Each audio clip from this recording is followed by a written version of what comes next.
హత్య కేసుపై తుది తీర్పును ఎస్సీ ఎస్టీ 2వ అదనపు జిల్లా కోర్టు వెలువరించింది. కేసులో A2గా ఉన్న సుభాష్ శర్మకు ఉరిశిక్ష విధించింది. మిగతా ముద్దాయిలకు యావజ్జీవ కారాగార శిక్ష విధించింది.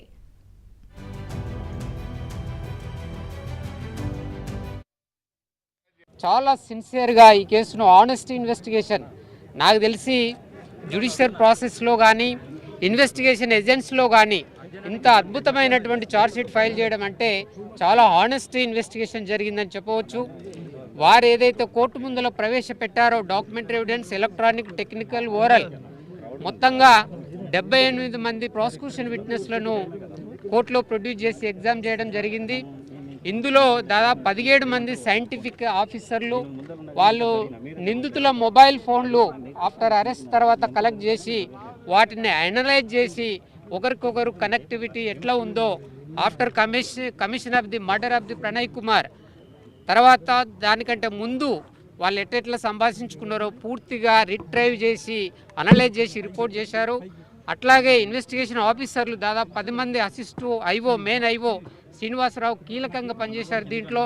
అట్లాగే ఐఓలు ఎవరైతే ఉన్నారో అసిస్ట్ చేశారో వాళ్ళందరికీ కూడా అభినందిస్తూ, అట్లాగే ఈ కేసులో ప్రధానంగా సాక్ష్యము ఐ విట్నెస్లు ఎవరైతే ఉన్నారో అమృతవర్షిని, అట్లాగే ప్రణయ్ కుమార్ తల్లి ప్రేమలత వాళ్ళ సాక్ష్యం కీలకంగా మారింది.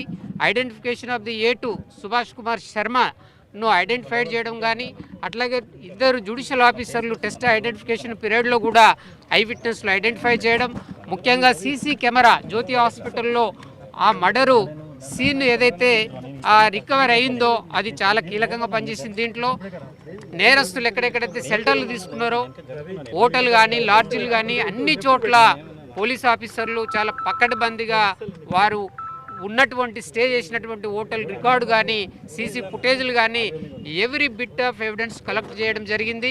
ప్రాసిక్యూషన్ కూడా సక్సెస్ఫుల్గా ఆనెస్ట్గా ఇక్కడ విట్నెస్లు ఎవరైతే చెప్పారో వాళ్ళు ప్రాంప్ట్గా ఎవిడెన్స్ దీంట్లో ఇచ్చారు. కోర్టు వారు కూడా అక్యూజ్లను సకాలంలో ప్రొడ్యూస్ చేయడంలో మిర్యాలగూడ డిఎస్పీ గారు రాజశేఖర్ రాజు గారు కీలకంగా పనిచేశారు. దీంట్లో వారు హైకోర్టులో కూడా బెయిల్ రాకుండా అన్ని జాగ్రత్తలు తీసుకుంటూ A2 తరపున ఫేక్ షూరిటీ ఫైల్ చేస్తే సబ్మిట్ చేస్తే దానిపైన కూడా కేసు రిజిస్టర్ చేసి సక్సెస్ఫుల్గా A2 రిలీజ్ను అడ్డుకోవడం జరిగింది.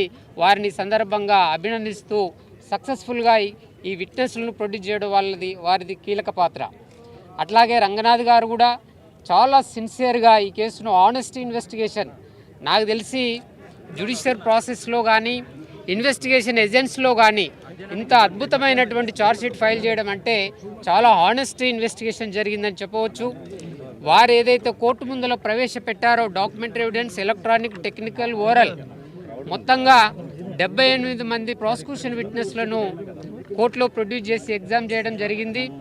ఇందులో దాదాపు 17 మంది సైంటిఫిక్ ఆఫీసర్లు వాళ్ళు నిందితుల మొబైల్ ఫోన్లు ఆఫ్టర్ అరెస్ట్ తర్వాత కలెక్ట్ చేసి వాటిని అనలైజ్ చేసి ఒకరికొకరు కనెక్టివిటీ ఎట్లా ఉందో after commission of the murder of the Pranay Kumar తర్వాత దానికంటే ముందు వాళ్ళు ఎట్లా సంభాషించుకున్నారో పూర్తిగా రిట్రైవ్ చేసి అనలైజ్ చేసి రిపోర్ట్ చేశారు. అట్లాగే ఇన్వెస్టిగేషన్ ఆఫీసర్లు దాదాపు 10 మంది assist IO, main IO Srinivasarao కీలకంగా పనిచేశారు దీంట్లో.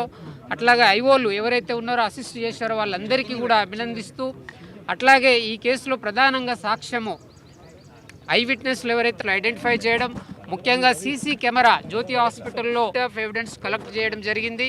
ప్రాసిక్యూషన్ కూడా సక్సెస్ఫుల్గా ఆనెస్ట్గా ఇక్కడ విట్నెస్లు ఎవరైతే చెప్పారో వాళ్ళు ప్రాంప్ట్గా ఎవిడెన్స్ దీంట్లో ఇచ్చారు. కోర్టు వారు కూడా రికార్డ్ చేయడం జరిగింది. ఇవాళ